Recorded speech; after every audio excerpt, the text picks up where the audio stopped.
no one ever dared. Could you accompany my daughter today? Watch how one plea changed everything forever. Sir.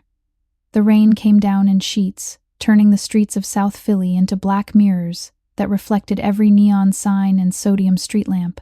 Inside O'Malley's diner on the corner of 9th and Mifflin, the world felt smaller, safer until it didn't. Vincent Russo sat in the last booth, back to the wall, habit from 30 years of watching doors. 48 years old, hair still dark except for silver threading the temples, shoulders wide under a charcoal suit that cost more than most people's rent. He hadn't touched the coffee in front of him for 20 minutes. The mug had gone from steaming to lukewarm, the way everything in his life eventually did. The bell above the door rang sharp against the low hum of the jukebox. A child walked in. Not ran, not stumbled. Walked small, deliberate steps, like she'd rehearsed this moment in her head 100 times. 7 years old, maybe 7.5. Blonde hair darkened by rain, clinging to pale cheeks. An oversized yellow raincoat hung past her knees, sleeves flapping empty at the ends. Pink sneakers left wet footprints that darkened as they dried. She scanned the room. Her eyes landed on him. Vincent felt the shift before he saw it, the air changing, the way it does when someone decides you're the answer to their question. She started toward him. No hesitation, no looking for anyone else. Sarah, the night shift waitress who'd worked there since before Vincent started coming, froze with a pot of decaf in her hand. Her eyes flicked to Vincent, then to the girl, then back. She opened her mouth, closed it. In this neighborhood, you learned when not to interfere. The girl reached the booth. She was barely tall enough to see over the tabletop. She placed both hands flat on the edge, small fingers, chipped pink nail polish, and looked straight into Vincent's face. "Excuse me, sir." Her voice was clear, pitched just above a whisper, but steady. Vincent lifted his gaze slowly. Blue eyes, sharp as broken glass, met wide hazel ones that didn't flinch. "Could you accompany my daughter today?" The words landed like a misfired round, quiet, unexpected, impossible. Vincent blinked once. The diner noise seemed to drop away. No clink of silverware, no low murmur from the counter, no rain drumming the windows. Just this child and her impossible request. She hurried on before he could speak. "I mean me. Could you accompany me? Just today? Please," she swallowed, throat working visibly. "It's parent day at school tomorrow. Everyone has to bring a parent or grandparent or someone. If I go alone again," her voice cracked on the last word, but she caught it, straightened her spine. "They laugh. They point. I don't want them to laugh tomorrow." Vincent stared. He had seen men beg for their lives, women cry over lost sons, children orphaned in crossfire. He had never seen a child ask for something so simple with such raw dignity. He set his spoon down. The sound was loud in the silence. "You got the wrong guy, sweetheart." She didn't move. "I don't think so."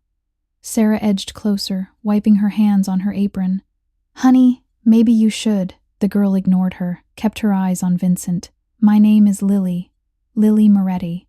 She reached into the deep pocket of her raincoat and pulled out a small fistful of coins, quarters mostly, a few crumpled dollar bills, some lint. She pushed the pile toward him across the scarred formica. "It's all I have. For your time." I counted it. $23.87.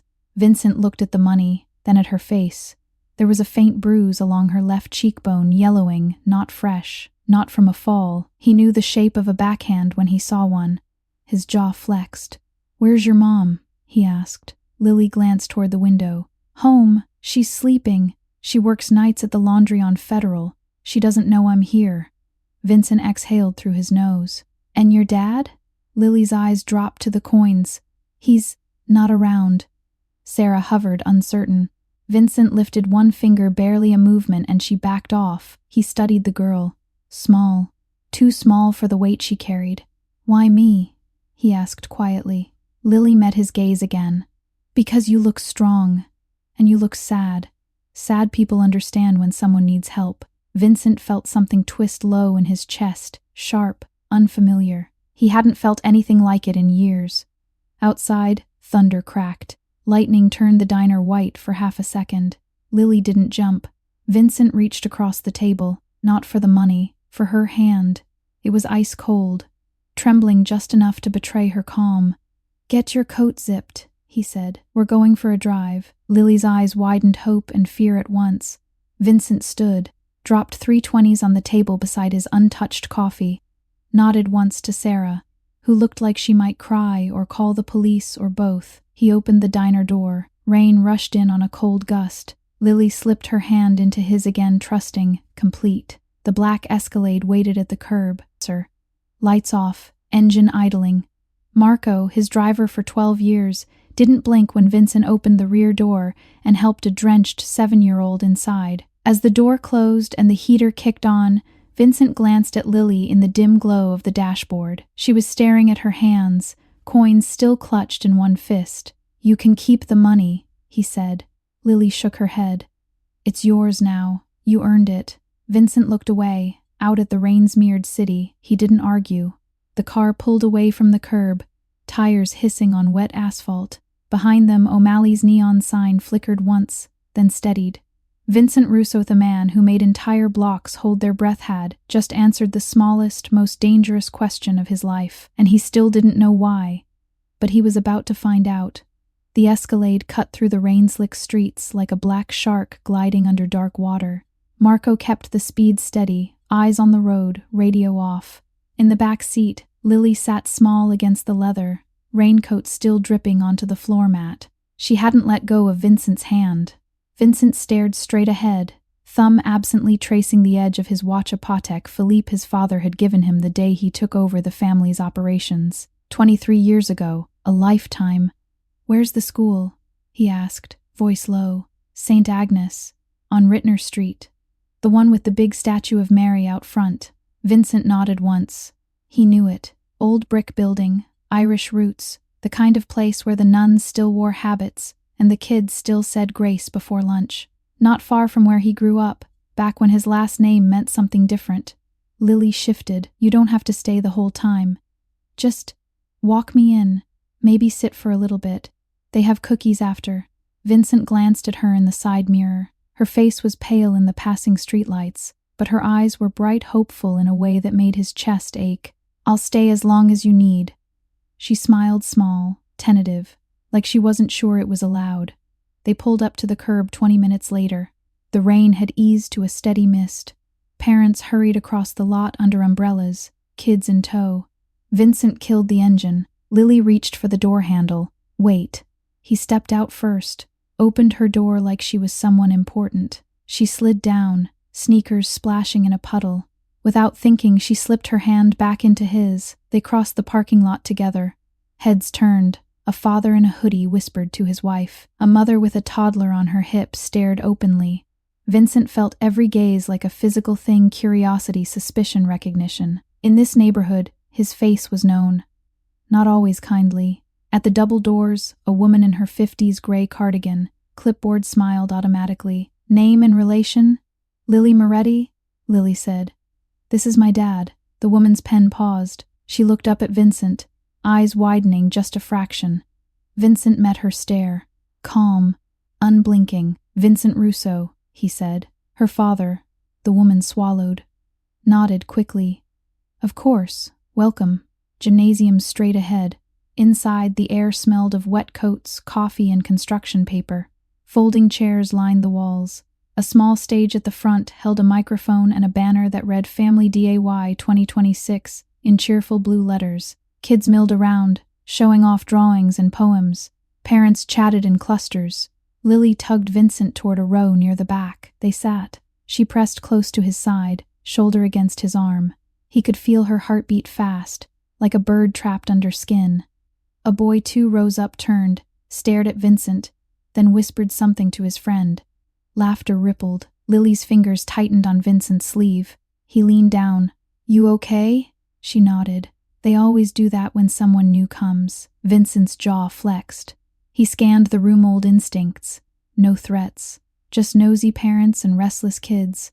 The program started. A first grader sang off key about my two dads. A third grader read a poem about his grandma's cookies. Then Lily's class was called. She stood slowly. Vincent gave her hand a gentle squeeze before letting go.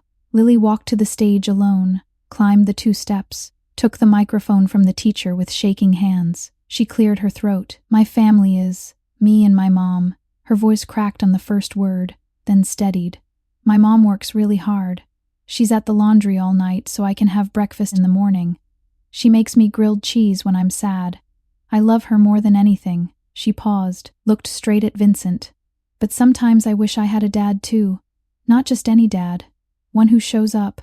One who's strong and kind and stays. The room went quiet. Lily's eyes shimmered, but she didn't cry.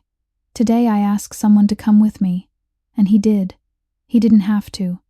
But he did. She pointed small finger straight at Vincent. He's right there, and he's the best dad I could ever ask for. Even if it's just for today, sir. Silence held for 3 heartbeats. Then applause scattered at first, then stronger. A few parents wiped their eyes. The teacher looked stunned. Lily stepped down, walked straight back to Vincent. He stood before she reached him. She crashed into his legs, arms around his waist.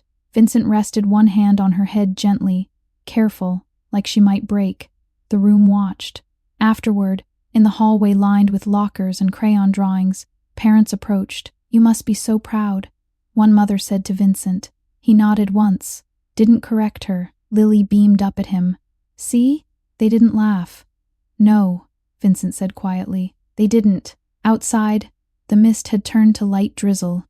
Vincent opened the escalade door for her again. Lily climbed in, then turned. Can we get hot chocolate? Mom says it's okay on special days. Vincent hesitated, looked at the clock on the dash, almost 9. Then he closed the door, walked around, got in beside her. Marco, he said, diner on Broad. The one with the good cocoa. Marco pulled away without a word. At the diner, different one, brighter, full of families, Vincent ordered 2 hot chocolates and a black coffee he wouldn't drink. Lily wrapped both hands around her mug, blew on the whipped cream. Thank you, she said again. Vincent watched steam rise from his untouched cup. You don't have to thank me, kid. But I want to. She reached across the table, patted his hand the way adults do when they want to comfort someone. Vincent felt at the small, warm pressure like something long frozen starting to thaw. They sat in silence for a while, rain tapping the window beside them. Finally, Lily spoke. You're not really my dad. It wasn't a question. Vincent looked at her. No, but you acted like one today. He didn't answer right away. Then, softly, yeah, I guess I did. Lily smiled, real this time, no hesitation. Can we do it again sometime? Not pretend. Just hang out? Vincent stared into his coffee. The weight of the question settled over him, heavier than any threat he'd ever faced. He thought of Sophia, his own daughter, gone too soon. The swing set in the backyard he'd never torn down. The empty room upstairs he still paid to keep clean. He thought of the life he'd built, power, fear, solitude. And he thought of this girl who'd walked into a diner and asked the one thing no one else ever had. Not for money, not for protection, not for favors, just for company. Vincent reached into his pocket, pulled out the coins she'd given him earlier, spread them on the table between them. Keep these, he said. Lily shook her head. Number. They're yours. He pushed them toward her anyway. Call it even. She looked at the coins, then at him. Okay, but only if you promise to come back. Vincent met her eyes. I promise. Outside, the rain kept falling. But inside that booth, something had already begun to change, and neither of them would ever be the same. The Escalade idled outside the rundown brick building on Tasker Street. 3rd floor lights, the only ones still burning at this hour. Vincent killed the engine but didn't move. Rain had started again, soft now, almost apologetic. Lily unbuckled her seatbelt. This is me. Vincent nodded. I'll walk you up. She didn't argue. They climbed the narrow stairwell together, peeling paint, flickering bulb on the 2nd landing, the smell of someone's dinner lingering in the air. At apartment 3B, Lily knocked twice, soft, like she was afraid of waking someone. The door opened a crack, then wider. A woman stood there, early 30s, dark circles under her eyes, hair pulled into a messy knot. She wore faded blue scrubs under an open cardigan. Her gaze went from Lily to Vincent in one heartbeat, and recognition hit like cold water. Lily, but her voice cracked. Where have you been? Lily stepped inside quickly. Mom, this is Mr. Russo. He came to school with me. The woman, Elena Moretti, stared at Vincent. She knew the name. Everyone south of Washington Avenue knew it. Her hand tightened on the doorframe. Vincent stayed in the hallway. She asked me to accompany her. For Parent Day, Elena's eyes flicked to Lily, then back. You went out alone? At night? In this rain? Lily looked down at her sneakers. I didn't want to go alone tomorrow. They always... Elena knelt, pulled Lily into a fierce hug. You should have told me, baby. We could have figured something out. Lily mumbled into her mother's shoulder. You were sleeping. You had the late shift again. Elena closed her eyes for a second. When she opened them, they were wet. She stood slowly, keeping one arm around Lily. Mr. Russo, she said, voice steady now but thin. Thank you for helping her. Vincent tipped his head. She's a brave kid. Elena studied him, searching, wary. She doesn't usually trust people like that. Vincent met her gaze. She trusted me tonight. A long beat passed. Elena stepped aside. Come in, just for a minute. It's pouring out there. Vincent hesitated, then crossed the threshold. The apartment was small living room bleeding into kitchen, one bedroom visible through an open door. Couch sagged in the middle. A tiny table held a half-finished puzzle and a stack of overdue bills. On the wall, a single framed photo. Lily at maybe 4, gap-toothed smile. Elena holding her on a sunny day at the zoo. Elena closed the door behind him. Coffee? It's instant, but it's hot. No need. Lily tugged his sleeve. Please stay a little. Just until I brush my teeth. Vincent looked at Elena. She gave the smallest nod. Lily disappeared down the short hallway. Elena leaned against the counter, arms crossed like armor. You didn't have to do this. I know. Then why? Vincent glanced toward the sound of running water. She asked. No one's asked me for anything real in a long time. Elena's expression softened just a fraction. She talks about her father sometimes. The one who left when she was 3. Says he's coming back one day. I don't correct her anymore. Vincent's throat tightened. He thought of Sophia again, her laugh echoing in an empty house he hadn't visited in years. Elena continued quietly. I work doubles at the hospital laundry. Nights mostly. By the time I get home, she's asleep or pretending to be. We make it work, barely. Vincent nodded once. Lily reappeared in mismatched pajamas, hair damp from a quick wash. She climbed onto the couch, patted the spot beside her. Vincent sat carefully, like the furniture might break under him. She leaned against his arm. Tell me a story, Elena started to protest. Vincent raised a hand. Gently stop. What kind? About a brave person, Lily said. Someone who protects people. Vincent stared at the blank TV screen for a moment. Then, low. Once there was a man who thought the only way to keep people safe was to scare everyone else first. He built walls, made rules, hurt people who broke them. He told himself it was necessary. Lily listened, eyes wide. But one day, Vincent continued, a little girl walked up to him and asked for something simple. Not money, not power, just time, company. And he realized all the walls in the world couldn't protect what really mattered if he was always on the wrong side of them. Lily yawned. Did he change? Vincent looked down at her. He's trying. She smiled sleepily. Good. Elena watched from the kitchen doorway, arms still crossed but looser now. Vincent stood slowly. I should go. Lily grabbed his hand. You'll come back? Tomorrow? Vincent glanced at Elena.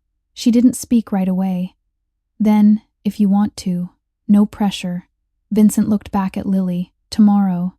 Lily let go. Promise? Promise. He walked to the door. Elena followed.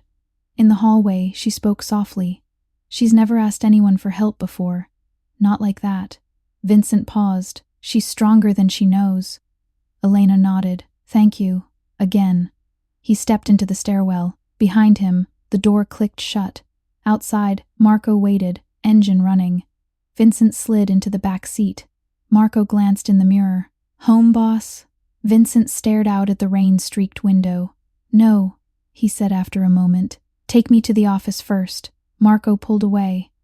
In the quiet of the car, Vincent reached into his pocket. The coins Lily had given him earlier were still there, cool, heavy. He closed his fist around them. The next morning came too soon. Vincent's phone buzzed at 6:47 a.m., unknown number. He answered. Mr. Russo? Elena's voice, tired but urgent. It's Elena. Lily's school called. She's sick, fever. They want someone to pick her up. Vincent was already standing. I'm on my way. He arrived at St. Agnes 20 minutes later, same Escalade, same suit, different day. The nurse handed him a clipboard. She's in the office. Just needs rest, fluids, maybe a doctor if it spikes. Lily sat on a plastic chair, face flushed, eyes glassy. When she saw him, she tried to smile. You came, Vincent knelt. Told you I would. He signed the forms, carried her out, small weight against his chest, head on his shoulder. In the car, she murmured, Mom's at work till 3. Vincent looked at Marco. Change of plans. They drove to Elena's building. Vincent carried Lily up the stairs. Used the spare key Elena had slipped him the night before just in case, she'd said. He laid Lily on the couch, found a thermometer in the bathroom drawer. 101.8. He texted Elena, picked her up, bringing her home. I'll stay till you get here. No reply for 10 minutes. Then, thank you. I'll try to leave early. Vincent sat on the floor beside the couch, wet a washcloth with cool water, pressed it to Lily's forehead. She stirred. You're good at this. He gave a small, crooked smile. I had practiced once. Lily's eyes fluttered. Tell me about her. Vincent froze. Lily reached out, touched his wrist. The girl in the picture on your desk. The one you look at when you think no one's watching. Vincent exhaled slowly. Her name was Sophia, he said. She was 8. Loved swings. And, sir, ice cream with sprinkles. And making me read the same book every night even though I knew it by heart. Lily listened. One day she got sick. Doctors said it was fast. Too fast. I wasn't there when it happened. I was working. Lily's small hand closed over his. I'm sorry, she whispered. Vincent shook his head. Not your sorry to carry. She closed her eyes again. You're here now? Vincent stayed. Elena arrived at 1:45, scrubs wrinkled, hair escaping its tie. She stopped in the doorway, saw Vincent on the floor, Lily asleep with the cloth still on her forehead. Elena's eyes filled. Vincent stood quietly. She's sleeping, he said. Fever's down a little. Elena crossed the room, touched Lily's cheek, then looked at Vincent. You didn't have to stay. I wanted to. Elena swallowed. Why are you doing this? Vincent looked at the sleeping girl, then at the woman who carried the weight of the world on narrower shoulders than his. Because she asked, he said again. But this time it sounded different, like the truth had finally caught up. Elena stepped closer. Stay for dinner? It's just pasta. Nothing fancy. Vincent hesitated. Then, I'd like that. Elena smiled, small, real. Outside the rain had stopped. Sunlight broke through the clouds for the first time in days. Inside apartment 3B, something quiet and impossible was beginning to grow. And Vincent Russo, the man who had spent decades running from anything that could hurt him, was walking straight toward it. The days blurred into a quiet rhythm Vincent hadn't known in decades. Mornings started early now. He'd drive to the apartment on Tasker Street before the sun fully rose, coffee and hand black for Elena, hot chocolate with extra whipped cream for Lily. Elena would be rushing out the door in fresh scrubs, hair still damp from the shower, pausing only long enough to press a quick kiss to Lily's forehead and murmur, "Be good for him." Lily would beam up at Vincent like he'd hung the moon. "You're here again. Promised," he'd say, every time. He took her to school. Sat in the back of the classroom during parent-teacher conferences when Elena couldn't get off shift, helped with homework at the tiny kitchen table math problems that made no sense to him until Lily explained them patiently, the way he used to explain things to Sophia. He learned the shape of her laugh when something surprised her, the way her brow furrowed when she concentrated, the small scar on her left knee from falling off a bike she'd never owned. Elena watched it all with guarded eyes at first, then the guard slipped. One evening after Lily was asleep, Elena sat across from him at the table, nursing tea she hadn't touched. "You're still coming every day," she said quietly. Vincent nodded. "Why?" He looked at her, really looked. Tired lines around her eyes, but strength in the set of her jaw. The same quiet courage Lily carried. "Because I can," he said. "And because I want to." Elena studied him. "You're not used to this. Being needed. Not like this." "No," he admitted. "I'm used to people needing me to disappear problems. Not Stay for them. She reached across the table. Her fingers brushed his knuckles lightly, tentative. You're good at staying, she said. Vincent turned his hand over, let her fingers rest in his palm. They sat like that for a long time. The city didn't forget who he was. Whispers followed him now, different ones. Not fear, exactly. Curiosity. Respect laced with caution. Men who used to cross the street when they saw him now nodded from doorways. Women who once hurried past now smiled when he walked Lily to the park. But old shadows lingered. Derek Harlan, Lily's biological father, hadn't stayed gone. He showed up on a Tuesday night, reeking of cheap whiskey and cheaper cologne. Banged on the door loud enough to wake half the floor. Elena froze in the kitchen. Vincent was already on his feet. Lily sat up on the couch, blanket clutched to her chest. Mom? Stay here, Vincent said. Calm, final. He opened the door. Derek stood there, 35 going on 50, red-eyed, swaying. I want to see my kid. Vincent blocked the doorway completely. Not tonight. Derek laughed, ugly, wet. You think you're her daddy now? Some big shot playing house? Vincent's voice stayed even. Walk away, Derek. Derek stepped closer. Or what? You gonna break my legs? Call your boys? Vincent didn't move. I don't need boys for this. Behind him, Elena appeared. Derek, leave. Please. Derek's eyes slid past Vincent to her. You let this guy in here? Around my daughter? She's not yours, Elena said. Not anymore. You signed that away. Derek lunged. Vincent caught him mid-step, hand around the throat. Not hard enough to bruise. Just enough to lift him onto his toes. Derek gagged. Vincent leaned in. You come back here again drunk, sober. Doesn't matter, you won't walk away next time. You hear me? Derek nodded frantically. Vincent released him. Derek stumbled back, hit the wall, slid down. This, sir, ain't over. Vincent closed the door, locked it, turned. Elena was shaking. Lily stood in the hallway, eyes wide. Vincent knelt in front of her. It's okay, kid. He's gone. Lily threw her arms around his neck. Don't let him come back. Vincent held her. I won't. Elena sank onto the couch, head in her hands. Vincent sat beside her. Lily curled between them. No one spoke for a long minute. Then Elena whispered, I can't keep doing this alone. Vincent looked at her.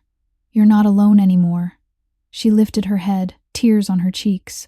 He brushed one away with his thumb gently, carefully. Elena leaned into the touch. Lily watched them, then smiled sleepily. You're staying tonight, right? Vincent glanced at Elena. She nodded. Yeah, he said. I'm staying. That night, Vincent slept on the couch, too small, springs digging into his back. He didn't care. He woke to the smell of coffee and the sound of Lily humming in the kitchen. Elena stood at the stove in an old t-shirt and shorts, hair loose for once. She turned when he walked in. Morning, she said softly. Morning. Lily ran over, hugged his legs. Pancakes!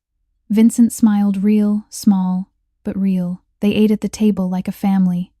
After breakfast, Elena took Lily to get dressed for school. Vincent stood at the window, looking down at the street. His phone buzzed. Marco, boss, we got a problem. The Harlan kid's talking. Says you threatened him. Cops might get involved. Vincent stared at the screen. Then he typed back. Handle it, quietly. No one touches them. He pocketed the phone. Elena walked back in. Everything okay? Vincent turned. Yeah. She didn't believe him, but she didn't push. Instead, she stepped closer. Thank you.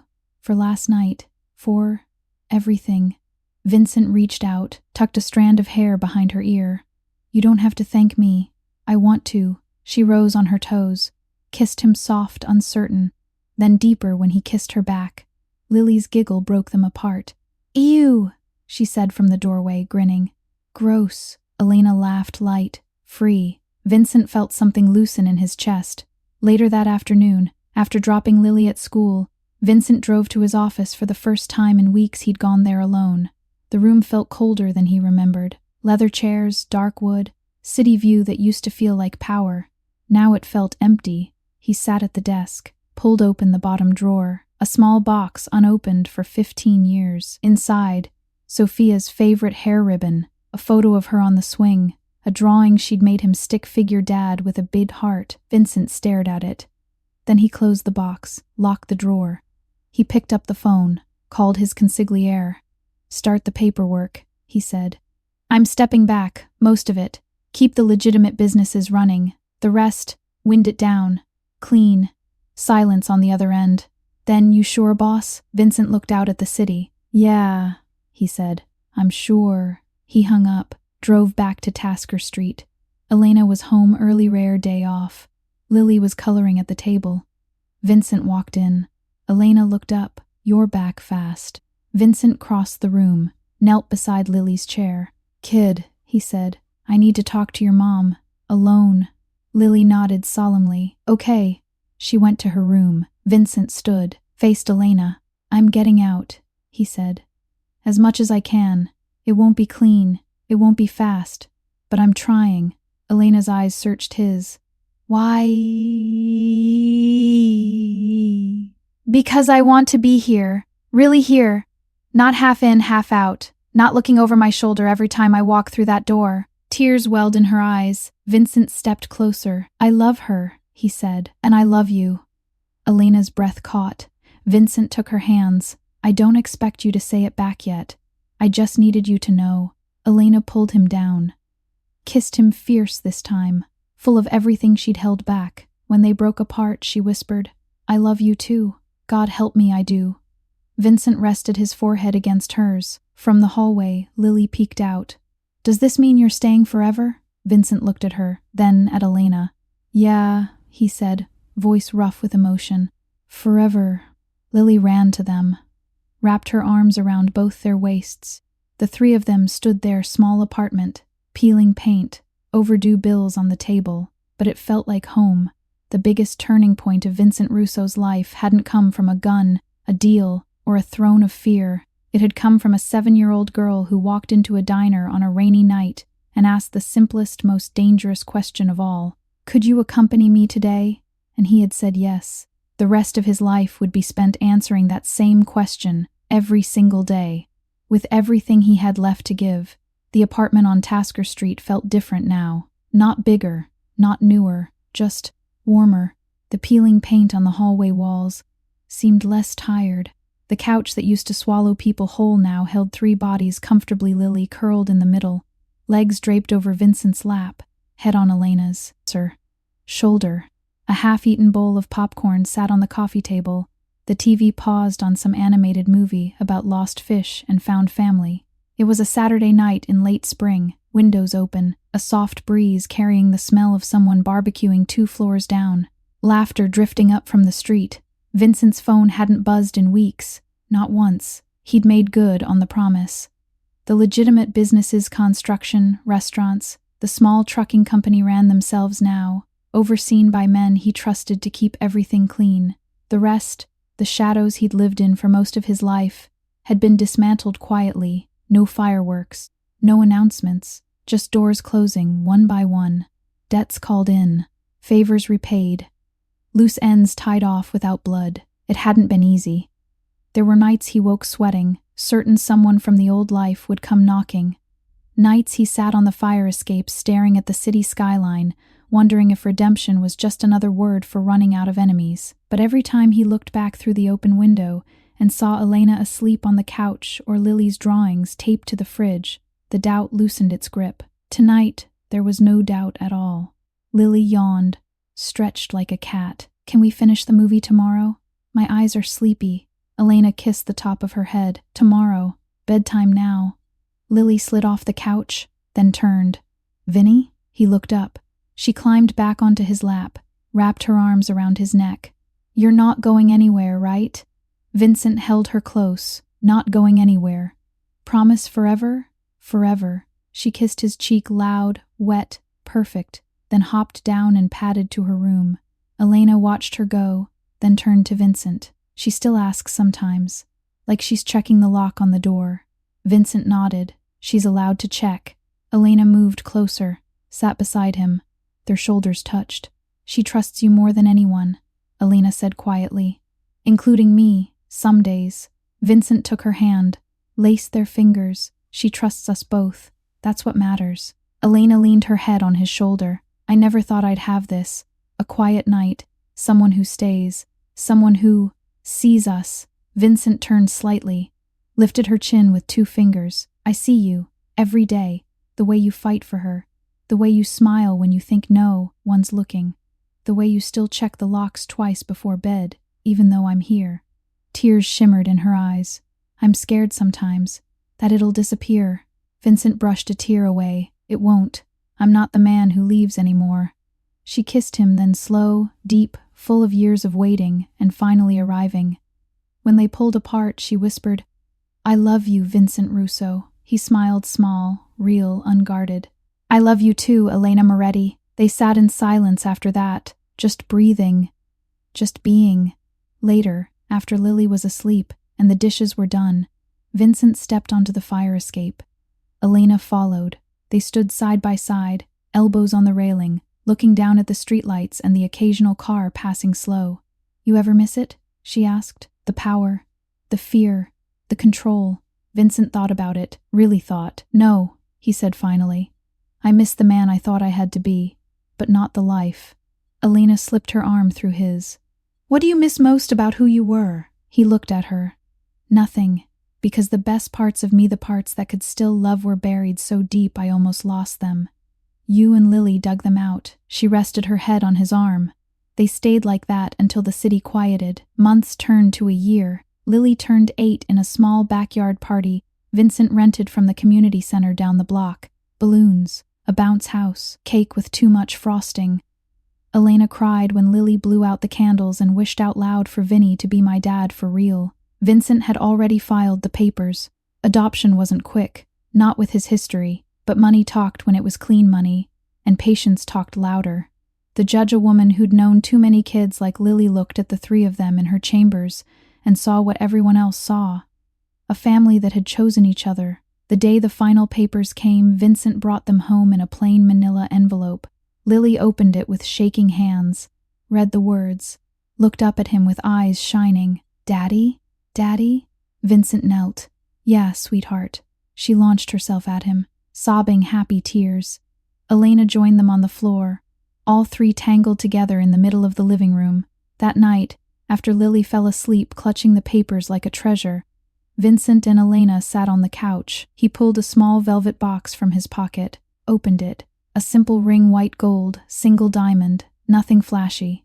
Elena's breath caught. I don't want to rush you, he said, but I want forever to have a date on it. She stared at the ring, then at him. Tears fell freely now. Yes, she whispered. He slipped it on her finger. They kissed slow, certain. Home. Years passed the way good years do, quietly, steadily, full of ordinary miracles. Lily grew tall, graduated high school with honors, went to college on a scholarship she earned herself, came home every break with stories and laundry and hugs that lasted longer each time. Vincent and Elena married on a spring afternoon in a small church near St. Agnes. Lily stood between them as maid of honor and witness. She cried through the whole ceremony. Vincent never went back to the old life, not once. He opened a community center instead of after-school programs, boxing lessons for kids who needed an outlet, counseling for families who had seen too much. He worked there every day. No title, no power, just purpose. On the wall behind his desk hung Lily's first drawing of them, the 3 stick figures holding hands. Next to it, a newer one she'd drawn in college. The same 3 figures, older now, still holding hands. One evening, years later, Vincent sat on the fire escape alone. Elena was inside making tea. Lily, now 23, was visiting from grad school. She stepped out to join him. Hey, Dad, he smiled. Hey, kid. She sat beside him, leaned her head on his shoulder the way she used to. You ever think about that night? She asked. The diner, the rain, me walking up to you like I owned the place. Vincent chuckled softly. Every day. Lily looked out at the city. I was so scared. But I saw you sitting there and something told me, he's the one. Vincent wrapped an arm around her. You were right. She turned to him. Thank you. For saying yes. For staying. For becoming my dad when you didn't have to. Vincent's throat tightened. I didn't become your dad that night, Lily. You made me one. She hugged him tight. Inside, Elena called. Tea's ready. They went in together. The 3 of them sat around the small table, tea steaming. Laughter easy, love steady.